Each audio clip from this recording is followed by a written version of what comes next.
हरे कृष्णा। नमो ओम विष्णुपादाय कृष्ण पृष्ठाय भूतले श्रीमते भक्ति वेदांता स्वामिनिति नामिने। हरे कृष्ण कृष्ण कृष्ण हरे हरे, हरे राम राम राम हरे हरे। श्रील ऐसी भक्ति वेदांत स्वामी प्रभुपाद की जय। आचार्य महात्मा गांधी जी की जय। भगवद गीता 2020 में आपका स्वागत है। 7वें अध्याय की चर्चा चल रही है। आज की श्लोक संख्या 7वें अध्याय का तीसरा श्लोक। भगवान ने 7वें अध्याय का प्रारंभ किया और सबको आश्वासन दिया, अपना वचन दिया कि मैं अब आप सबको वह ज्ञान बताऊंगा, अपने बारे में ज्ञान बताएंगे, मय्यासक्त, और कैसे उसको ग्रहण करना है कि अपने मन को भगवान श्री कृष्ण में स्थिर करना है। और योग में जो हम प्रयत्न कर रहे हैं वह प्रयत्न करते हुए अपने आप को भगवान श्री कृष्ण की शरण में, उनके आश्रय में करते हुए, रखते हुए करना है। इस प्रकार ये जो दो गुण हैं, इनको धारण करते हुए जब मनुष्य भगवान की भक्ति करेगा, सेवा करेगा, योग साधना करेगा, तो भगवान कहते हैं कि उन्हें भगवान वह ज्ञान और विज्ञान देंगे। ज्ञानम ते हम कल हमने जो श्लोक किया था उसका पुनर्कथन कर लेते हैं। ज्ञानम ते हम विज्ञानम इदम वक्ष्यामि अशेषतः यज्ञात्वा नेह भूयो अन्यत् ज्ञातव्यम अवशिष्यते। भगवान कहते हैं कि अब मैं तुम्हें ज्ञान बताऊंगा और उसको अनुभव करके उसको विज्ञान में परिवर्तित करने जैसा सब बात बताऊंगा, साधन बताऊंगा कि उसे विज्ञान के जैसे स्वीकार कर सको, अनुभव कर सको। और जो वो भगवान बताने वाले हैं वह पूर्ण है, उसके बाद और कुछ भी जानने जैसा शेष नहीं रह जाएगा। इस पूरे संसार में उसको जानने के पश्चात और कुछ भी जानना आवश्यक नहीं रह जाएगा। हम जैसे पहले इंजीनियरिंग करते हैं तो भी हमें ऐसा लगता है अरे ये भी कर लेना चाहिए था, आज मुझे एमबीए कर लेना चाहिए था, आज मेरी तरक्की नहीं हो रही है। परंतु भगवान ये जो अपने विषय में, स्वयं के विषय में जो ज्ञान बताने वाले हैं, जब मनुष्य योगी साधक इस भगवान के परम रहस्यमय ज्ञान को प्राप्त कर लेता है तो उसे इस संसार में और कोई भी ज्ञान प्राप्त करने जैसा नहीं रह जाता। ऐसा कुछ भी नहीं है जो उसे और जानना आवश्यक है। क्यों? वो इसलिए क्योंकि जैसे ही भगवान के इस परम ज्ञान को हम प्राप्त कर लेते हैं, हम जन्म मृत्यु, विषय, संसार, इंद्रिय, शरीर, इन सब की आसक्ति से छूट करके, ब्रह्मभूत होकर के, भगवान के भक्त होकर के इस संसार में विचरण करते हैं। और यह देह, यह संसार छोड़ने के पश्चात हम इस संसार में जब विचरण भी करते हैं तब हम इस संसार के बंधनों को पहले ही त्याग चुके होते हैं, काट चुके होते हैं। हम इस शरीर में, इस संसार में रहते हुए भी। तो इस शरीर को त्यागने और इस संसार को त्यागने के बाद तो कहना ही क्या, भगवान का परम धाम, भगवान श्री कृष्ण की प्राप्ति निश्चित है। तो इस प्रकार के इस ज्ञान को भगवान देंगे क्योंकि उसके जानने के बाद और कुछ जानने की आवश्यकता नहीं है। ये भौतिक संसार, ये भौतिक ज्ञान जिससे कुछ रोटी, कुछ संपत्ति, कुछ धन, कुछ मान प्रतिष्ठा मिलेगा, उससे कहीं ऊंचा स्थान भगवान के इस ज्ञान को प्राप्त होने से हम सबको अपने आप ही अनायास प्राप्त होता है। तो इस परम ज्ञान को प्राप्त करने के लिए मनुष्य को दो गुण आवश्यक है जो भगवान ने पहले श्लोक में बताए। मई आसक्त मना पार्थ, मन को भगवान श्री कृष्ण में स्थिर करना है। योगम युंजन मदाश्रय, भगवान श्री कृष्ण के शरण में होकर के इस योग के लिए प्रयत्नशील होना है। असंशयम समग्रमाम यथा ज्ञास्यसि शृणु तच्छृणु। तो क्या भगवान बताने वाले हैं वो भगवान ने पहले श्लोक में ही बताया। अपने स्वयं के विषय में भगवान श्री कृष्ण स्वयं बताने वाले हैं। देखिए, भगवान के विषय में भगवान के भक्त बता सकते हैं या फिर भगवान स्वयं बता सकते हैं। साधारण मनुष्यों में भगवान के विषय में बोलने की वह अधिकार नहीं होता उन्हें। ऐसा नहीं कहना चाह रहा हूं, उनके अधिकार को मैं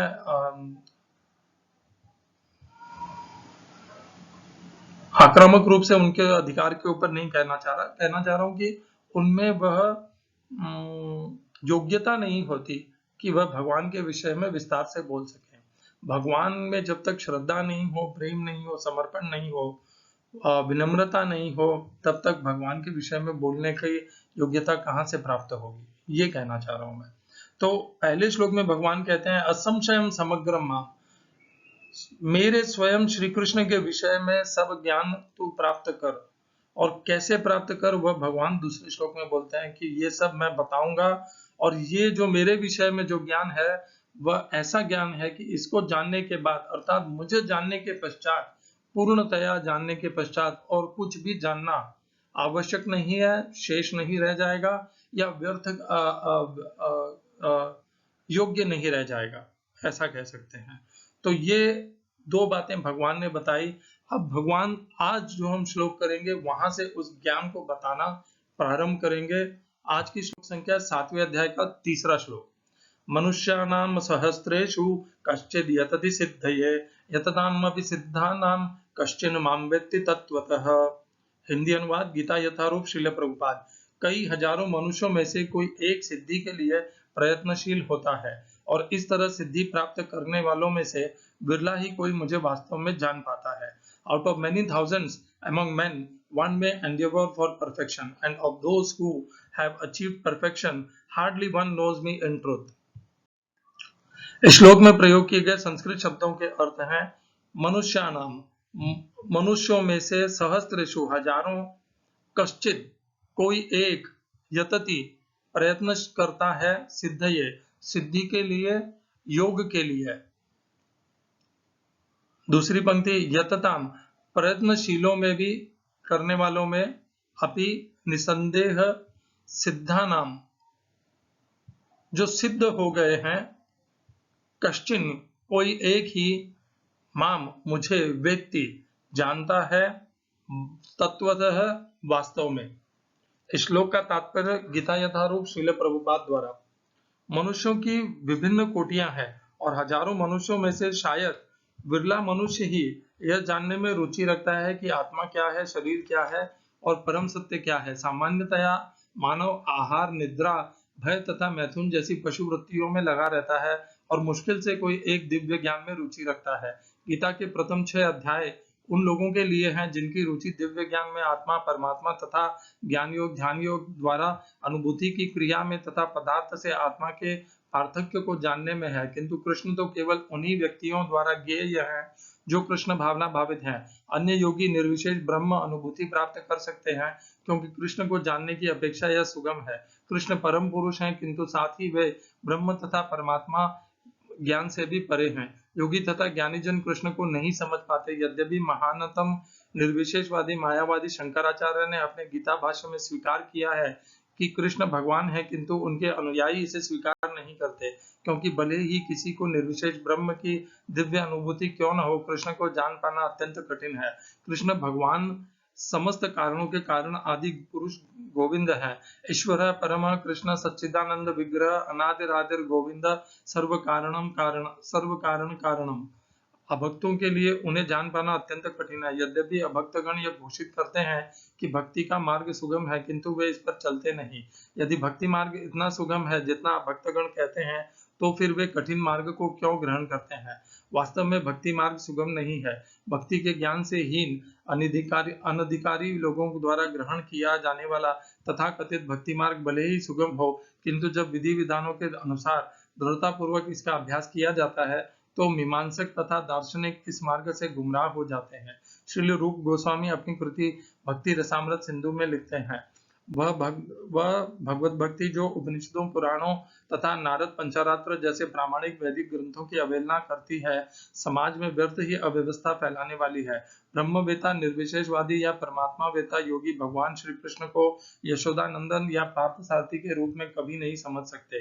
कभी कभी बड़े बड़े देवता भी कृष्ण के विषय में भ्रमित हो जाते हैं। मुह्यंति यत्सूरयः माम तु वेदन कश्चन। भगवान कहते हैं कि कोई भी मुझे उस रूप में तत्वतः नहीं जानता जैसा मैं हूँ, और यदि कोई जानता है स महात्मा सु दुर्लभ, तो ऐसा महात्मा बिरला होता है। अतः भगवान की भक्ति के बिना कोई भगवान को तत्वतः नहीं जान पाता, भले ही वह महान विद्वान या दार्शनिक क्यों न हो। केवल शुद्ध भक्त ही कृष्ण के अचिंत्य गुणों को सब कारणों के कारण रूप में उनकी सर्वशक्तिमत्ता तथा ऐश्वर्य, उनकी संपत्ति, यश, बल, सौंदर्य, ज्ञान तथा वैराग्य के विषय में कुछ कुछ जान सकता है, क्योंकि कृष्ण अपने भक्तों पर दयालु होते हैं।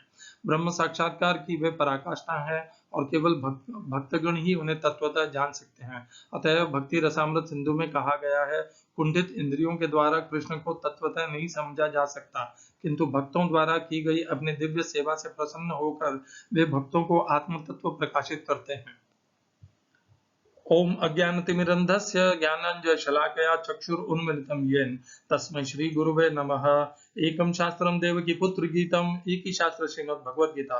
एको देवो देवकी पुत्र एव, एक ही भगवान श्री कृष्ण, एको मंत्र तस्य नामानि यानि, एक ही मंत्र भगवान श्री कृष्ण के नाम का महामंत्र। कर्मातेकं तस्य देवस्य सेवा, अपने कर्मों के द्वारा नित्य भगवान श्री कृष्ण की सेवा। हरे कृष्ण कृष्ण कृष्ण हरे हरे, हरे राम राम राम हरे हरे। हरे कृष्णा।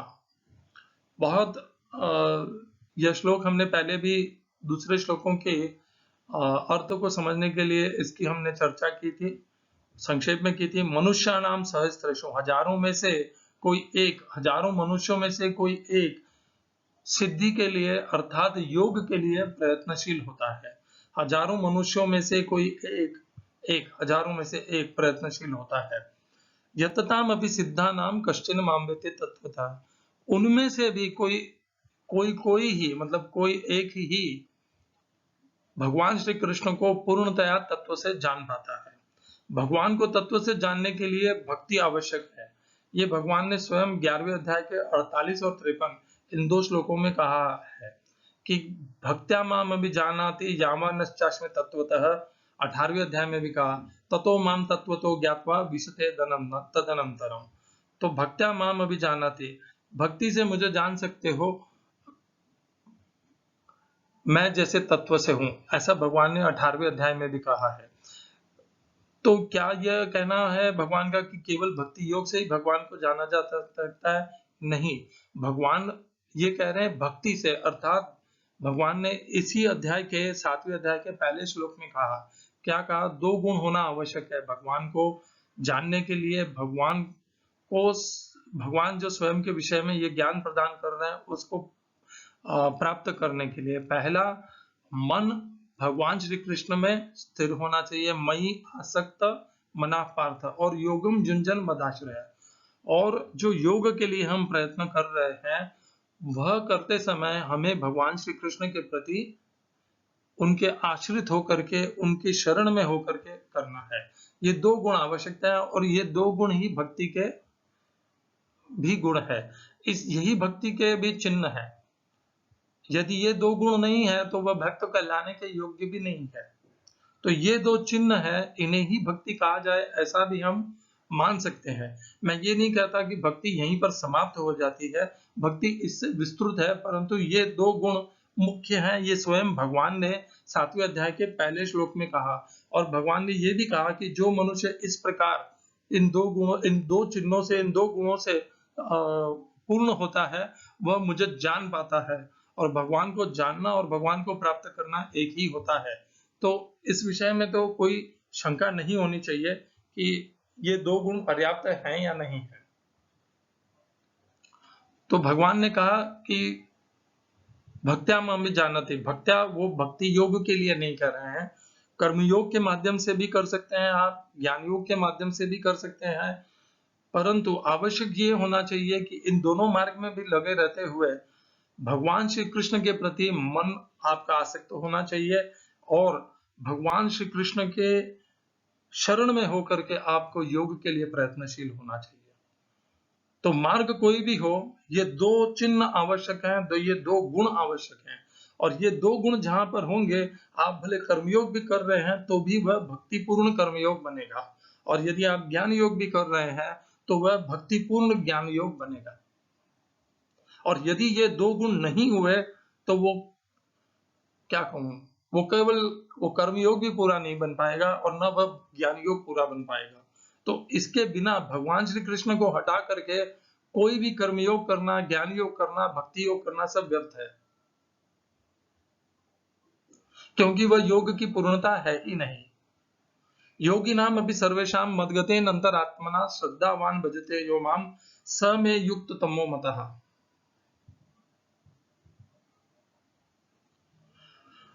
ऐसा भगवान ने ये संरचना इस संसार की क्यों बनाई है कि हजारों में से कोई एक ही इसे योग के मार्ग में प्रयत्नशील होता है और बाकी के हजारों मनुष्य ऐसे ही आहार, निद्रा, भय, मैथुन और इसी में लगे रह जाते हैं। सुख, प्रीति, ऐश्वर्य, धन, संपत्ति, मान, इसी में लगे रह जाते हैं। ऐसा क्यों है?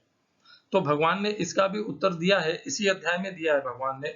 भगवान कहते हैं 7वें अध्याय में, इच्छा द्वेष समुत्थेन द्वंद्व मोहेन भारत सर्वभूतानि सम्मोहम सर्गे यान्ति परंतप।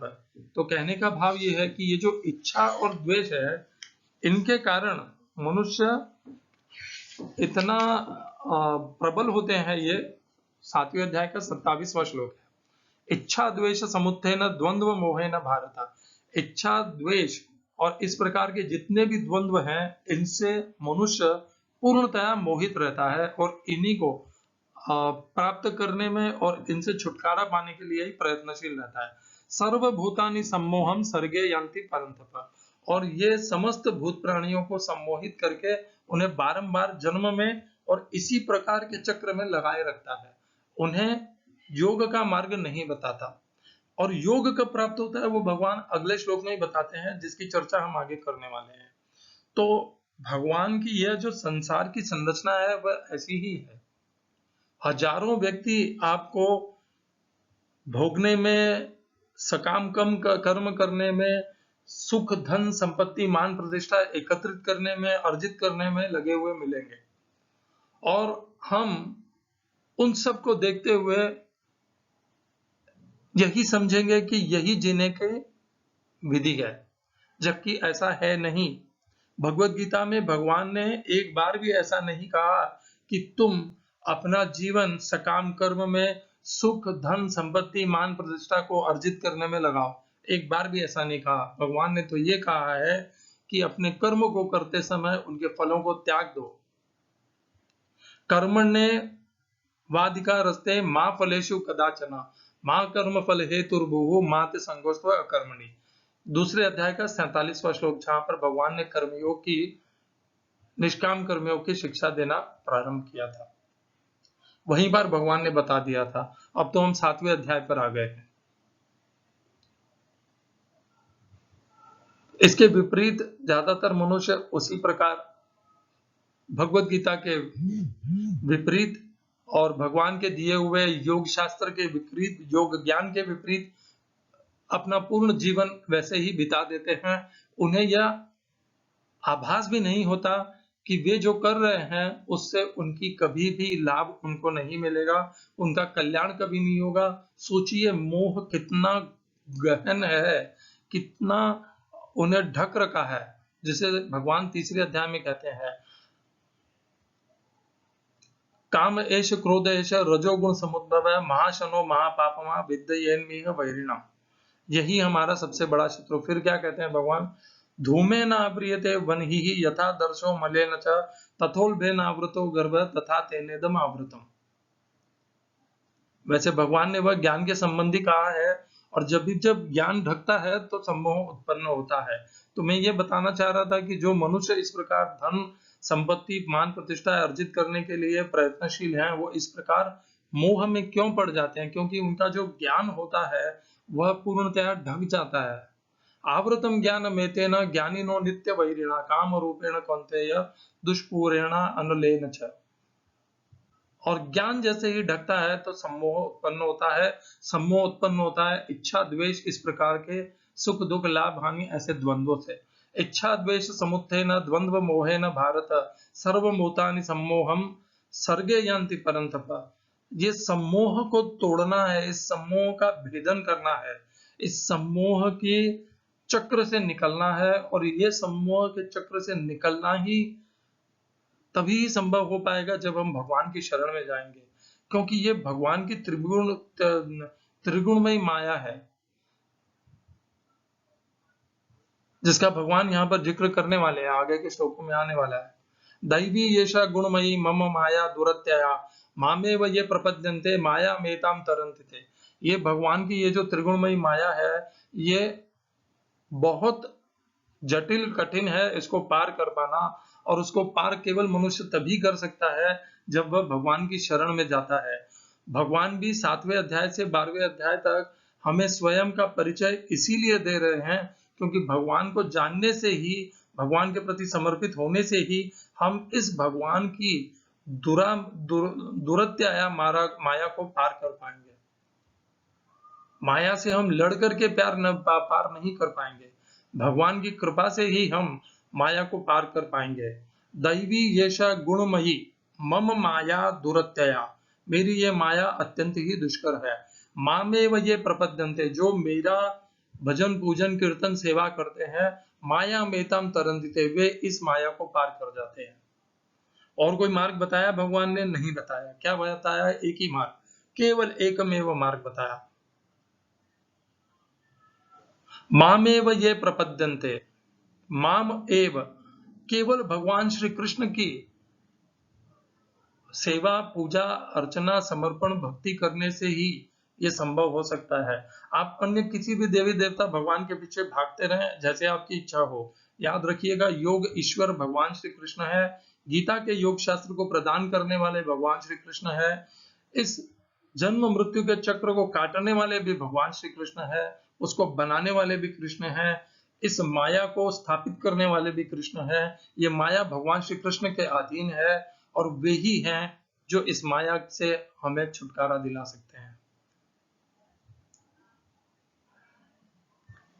तो भगवान को जानना आवश्यक इसीलिए है क्योंकि हमें इस माया से पार जाना है, और नहीं होगा तो हम क्या करेंगे? जैसे हजारों मनुष्य इस प्रकार आहार निद्रा भय मैथुन में लगे हैं, हमारा भी जीवन वैसे ही जन्मनि जन्मनि जन्मनि ऐसे ही व्यर्थ व्यतीत हो जाएगा। समझदार वही है जो इस सम्मोह से भेदन करके अपनी उन्नति के लिए उद्धरेद आत्मना आत्मानम नात्मानम अवसादयेत आत्मैहि आत्मनो बंधु आत्मैव रिपुरात्मनः, जो अपने कल्याण के लिए प्रयत्नशील हो जाता, जो अपनी धैर्य शक्ति आत्मशक्ति को एकत्रित करके इन विषय और भोगों से उपराम होकर के योग के लिए प्रयत्नशील हो जाता है। इस श्लोक को हमने अच्छे से विचार करके समझ लिया कि ये क्यों हजारों मनुष्य नहीं कर पाते और क्यों कुछ ही कर पाते हैं। इसके दो मूलभूत कारण अभी तक हमारे समक्ष आ चुके हैं। पहला कारण भगवान ने अभी जो हमने अध्याय समाप्त किया, छठा अध्याय, उसी में भगवान ने बता दिया था। क्या कहा था भगवान ने छठे अध्याय में? भगवान ने कहा था तत्र तम बुद्धि संयोगम लभते च पौर्वदेहिकम यतते च ततो भूयः संसिद्धौ कुरु नंदन। श्लोक संख्या मैं बता देता हूं, तत्र तम बुद्धि संयोगम लभते च पौर्वदेहिकम। श्लोक संख्या छठे अध्याय का 43वां श्लोक है। तो उसमें भगवान कहते हैं अगले जन्म में उसके तत्र तम बुद्धि संयोगम लभते च पौर्वदेहिकम, पूर्व देह में किए हुए योग के प्रयत्नों के कारण उसे अगले जन्म में भी वह बुद्धि योग प्राप्त होता है। तो ये भगवान का जो योग का जो मार्ग है उसमें किए हुए छोटी सी प्रगति भी, छोटा भी प्रयास भी कभी भी व्यर्थ नहीं जाता, और वो अगले जन्म में हमें ज्यों का त्यों प्राप्त अनायास ही भगवान की कृपा से हो जाता है। तत्र तम बुद्धि संयोगम, वो बुद्धि का संयोग, वह योग का संयोग हमें अपने आप ही प्राप्त हो जाए। लभते च पौर्वदेहिकम, पूर्व जन्म में प्राप्त किए हुए जितने भी हमारे योग की प्रगति है वह सब हमें अपने आप प्राप्त हो जाती है। यतते च ततो भूयः संसिद्धौ कुरु नंदन, और वह पुनः वह मनुष्य योग में प्रयत्नशील हो जाता है सिद्धि के लिए, पूर्णता के लिए, योग की परम गति को प्राप्त करने के लिए। तो ये तो एक कारण है कि हजारों में से कोई एक मनुष्य क्यों सिद्धि के लिए प्रयत्नशील होता है। यही शब्द यहाँ पर सिद्धि का प्रयोग किया गया है, और छठे अध्याय के 43वें श्लोक में भी भगवान ने यही बताया है, यतते च ततो भूयः संसिद्धौ कुरु नंदन, वही सिद्धि के लिए प्राप्त प्रयत्नशील होते हैं। तो पहला तो ये कारण बताया है भगवान ने, और भी ऐसा एक कारण बताया है भगवान ने जिसकी हम अब चर्चा करते हैं। तो ये है वो कारण 7वें अध्याय के 28वें श्लोक में भी। येषां त्वन्त गतं पापम जनानां पुण्य कर्मणां ते द्वंद्व मोह निर्मुक्ताः भजन्ते मां दृढ़व्रताः। तो जब तक हमारे पाप कर्म प्रभावी रहते हैं, प्रभावशाली रहते हैं और वे रहते हैं, उनका बोलबाला रहता है हमारे जीवन में, तब तक हमारे अंदर जो पुण्य कर्म है उनका उदय भी नहीं होता और हमें भगवान की प्राप्ति भी नहीं होती। दूसरा मार्ग यहाँ पर भगवान ने बताया है। मान लिया कि हमारा पूर्व जन्म का योग के प्रति कोई भी प्रयत्न नहीं था, परंतु यदि इस जन्म में हमारे समस्त पाप कर्म शून्य हो गए हैं और उनके नष्ट हो जाने के पश्चात जो बचा है वह केवल हमारा पुण्य कर्म फल है, तो उस पुण्य कर्म फल के कारण हमें ते द्वंद्व मोह निर्मुक्ता, तो हम उस द्वंद्व के मोह से मुक्त हो जाएंगे। जिसे मैंने अभी कहा था, अभी हम चर्चा कर रहे थे कि इच्छा द्वेष समुत्थेन द्वंद्व मोहेन भारत सर्वभूतानि सम्मोहम सर्गे यान्ति परन्तप। ये जो सर्वभूत सम्मोह है, इच्छा द्वेष सुख दुख लाभ हानि, इससे हम मुक्त हो जाएंगे और जैसे ही हम इससे मुक्त होंगे तो हम क्या करेंगे, भगवान श्री कृष्ण की दृढ़ भक्ति करेंगे। भजन्ते माम दृढ़व्रताः।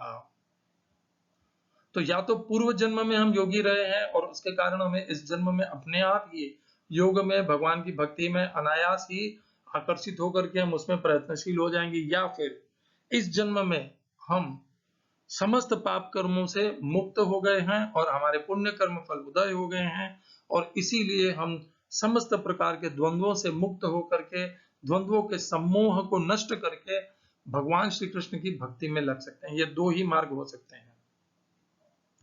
जो हजारों में से एक मनुष्य सिद्धि के लिए प्रयत्न करता है और उन हजारों में से भी जो एक मनुष्य भगवान के प्रति, भगवान को जानने के लिए, मनुष्याणाम सहस्त्रचु कश्चित् यतत सिद्धये यततामपि सिद्धानाम कश्चिन् माम वेत्ति तत्वतः, जो एक कोई उन्हें जान पाता है, उन हजारों में से भी, उन योगियों में से भी जो एक उन्हें जान पाता है, वो तभी कर पाता है जब उसका इस प्रकार पुण्य कर्म फल उदय हो जाता है।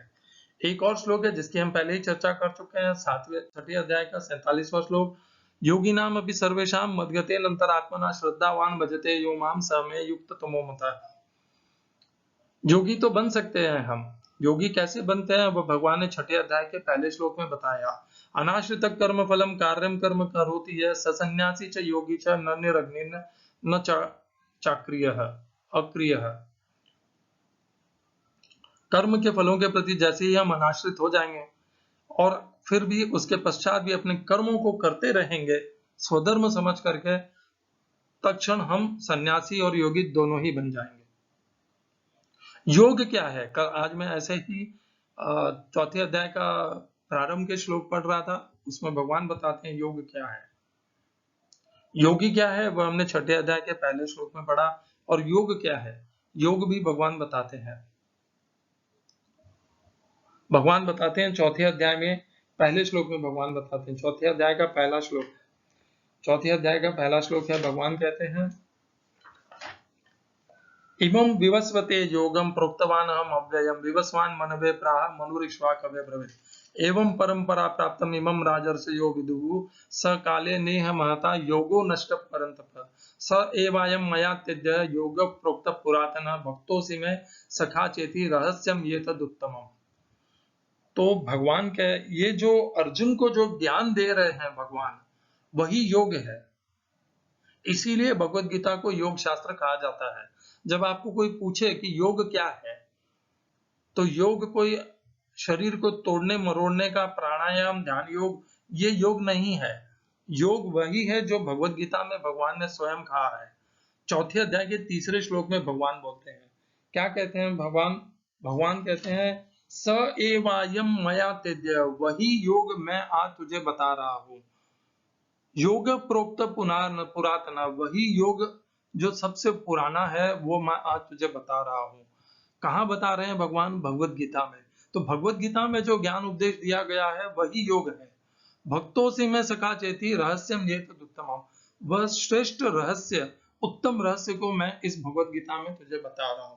तो भगवत गीता में भगवान ने जो ज्ञान उपदेश दिया वही योग है, और इसीलिए भगवत गीता योग शास्त्र है। तो इन सब चीजों को, इन सब शब्दों को अच्छे से समझना होगा। योग क्या है? योग वही है जो भगवत गीता में बताया गया है। बाकी के शास्त्रों में क्या है? बाकी के शास्त्रों में कथाएं हैं, परंतु योग वही है जो केवल भगवत गीता में बताया गया है। योगी कौन है? योगी वह है जिसने जो कर्म तो कर रहा है, परंतु कर्म के फलों के प्रति अनासक्त होकर कर रहा है, वह योगी है। इस प्रकार इन सबको अच्छे से अपने दिमाग में, अपने मस्तिष्क में बैठा लीजिए कि योग क्या होता है, योगी क्या होता है, और श्रेष्ठ योगी कौन होता है, और योग की पूर्णता कब होती है। भगवान कहते हैं योगी नाम अभी सर्वेशाम मदगते नंतरात्मना, वही योगी श्रेष्ठ है, वैसी योगी का योग पूर्ण है जिसने अपने अंतःकरण में मुझ भगवान श्री कृष्ण को धारण कर लिया है, और इस प्रकार श्रद्धा पूर्वक मुझे धारण करने के पश्चात नित्य मेरी सेवा, पूजा, वंदना, अर्चना, मेरे लिए कर्म करता है, मेरे से प्रेम में संबंधित रहता है, वही परम योगी है, वही श्रेष्ठ योगी है। ये भगवान के वचन है, योग शास्त्र में है, योग के उपदेशों में है, इसे स्वीकार कीजिए। तो हजारों में से कोई एक मनुष्य योग की ये प्रयत्नशील होता है। योग क्या है? भगवत गीता में जो ज्ञान भगवान श्री कृष्ण ने दिया वही योग है। भगवत गीता ही योग शास्त्र है, और योग के लिए प्रयत्नशील होना ही सिद्धि के लिए प्रयत्नशील होता है। यतताम अपि सिद्धानाम कश्चिन माम वेति तत्वः। उन जो हजारों में से जो एक प्रयत्नशील है, उन ऐसे लोगों में से भी कोई एक ही भगवान को तत्व से जान पाते हैं। क्यों? क्योंकि योगी तो अनेकों बन जाते हैं, परंतु योग की पूर्णता को वे प्राप्त नहीं कर पाते, और योग की पूर्णता से वे इसलिए छूट जाते हैं क्योंकि उनकी भगवान श्री कृष्ण के प्रति आस्था नहीं होती, समर्पण नहीं होता। इसीलिए 7वें अध्याय के पहले श्लोक में ही भगवान ने प्रारंभ में ही पहला बात कह दिया, पहली बात जो सर्वप्रथम आवश्यक है, मई आसक्त मना पार्थ। मन योगी का भगवान श्री कृष्ण के प्रति आसक्त होना चाहिए। योगम युंजन मदाश्रय है।